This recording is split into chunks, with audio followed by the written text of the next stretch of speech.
তো বন্ধুরা তোমরা তো দেখতেই পেলে আমি বাড়ির পুজো কমপ্লিট করে আমার শাশুড়ি মা জল ঢালবেন বলে ওনার জন্যও সব কিছু জোগাড়জাটি করে আমি কিন্তু রেখে দিয়েছি। আর এবার দেখো আমি জল ঢালতে যাব বলে সব কিছু এখানে মহাদেবের জন্য যা যা জোগাড় করতে পেরেছি সেইগুলো ভালোভাবে গুছিয়ে নিচ্ছি।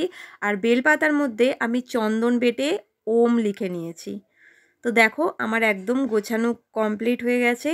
এবার শুধু যাওয়ার পালা আর মহাদেবের মাথায় জল ঢালার পালা। তো তোমরা দেখতে থাকো আর আমার সঙ্গে থাকো।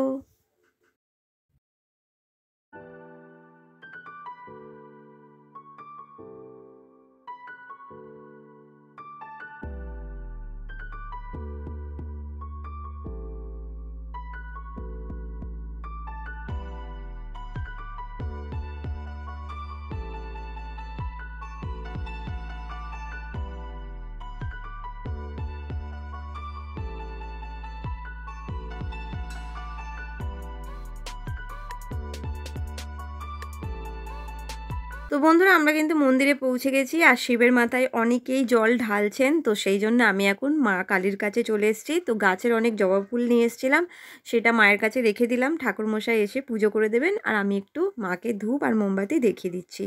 তো এখন আমি চলে এসেছি পুজো দিতে। আর এই যে তো অনেকক্ষণ অপেক্ষা করে দাঁড়িয়েছিলাম, তারপরে কিন্তু মানে চান্স পেয়েছি বাবার মাথায় জল ঢালার।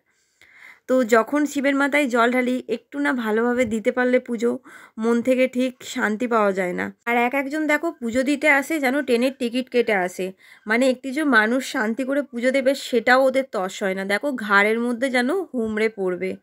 তো আমিও তো কতক্ষণ অপেক্ষা করে তারপরে নিজের লাইন পেলাম, তারপরে মানে পুজো দিতে এসছি। আর এখানে দেখো এনারা এসছে যেন ঘাড়ে উঠে বাবার মাথায় জল ঢেলে চলে যেতে পারলেই বাঁচে। তো এরকম করে পুজো দেওয়ার কি দরকার আছে বলো? যখন হাতে সময় নিয়ে না ঠাকুরের পুজো দিতে এলাম, তাহলে কেন আমি এলাম? আমার তো এটাই মনে হয় আমি যখন ঠাকুরের কাছে পুজো দিতে যাবো একটু হাতে সময় নিয়ে যাব, যাতে ভালোভাবে পুজোটা দিতে পারি। ঠিক বললাম তো? তোমরাই বলো কমেন্ট করে আমি ঠিক বললাম না ভুল বললাম। তো বন্ধুরা আমার কিন্তু জল ঢালা হয়ে গেছে। এখন দেখো আমি বাবার গা হাত পা ভালো করে টিপে দিচ্ছি। তো এই সৌভাগ্য কার হয় বলো? তো আমরা যখন ছোটোবেলায় মানে এই শিবরাত্রির ব্রত করতাম তখন কিন্তু মা বলতো জল ঢালার পরে বাবা মহাদেবের ভালো করে গা হাত পা মাথা সব টিপে দিবি। তো সেই কথাই মনে রেখে এখনও পর্যন্ত কিন্তু জল ঢালার পরে মানে মায়ের কথা মনে রেখে বাবা মহাদেবের গা হাত পা ভালোভাবে টিপে দিই।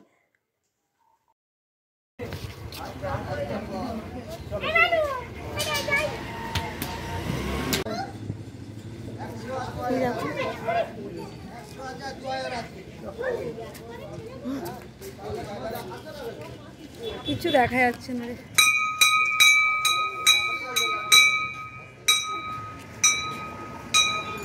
তো বন্ধুরা আমরা এখন বাড়ি আছি। এই যে মাম্মা আইসক্রিম কিনে নিয়েছে, ওর জন্য একটা আমার জন্য একটা কিনেছি। আর এখানে দেখো ঘটে চন্দ্রমৃত্যু নিয়ে নিয়েছি আর একটা ফল তুলে নিতে হয়। আমার মা বলতো যখন আইবুড়োবেলায় আমি উপোস করতাম, মা বলতো শিবের কাছ থেকে কিছু একটা ফল নিয়ে সেটা মানে চন্দ্রমৃত্যু খেয়ে আর সেই ফলটা খেয়ে উপোসটা ভাঙতে হয়। তো এই যে সেই জন্য একটা ছোটো মতন আপেল তুলে নিয়েছি। তো চলো এবার বাড়ি যাই আর উপোসটাকে আমি ভাঙি, অনেকক্ষণ না খেয়ে আছি।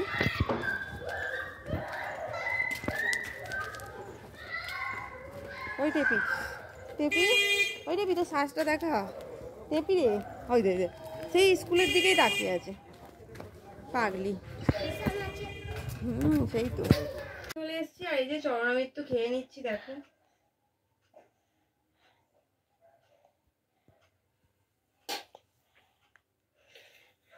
জয় বাবা ভোলেনাথের জয়, নমঃ শিবায়। আর এই যে সাবু দেখো ভিজিয়েছি আমি, এই সাবুটাকে কলা দিয়ে মাখবো আর এই আপেলটা খাবো কেটে।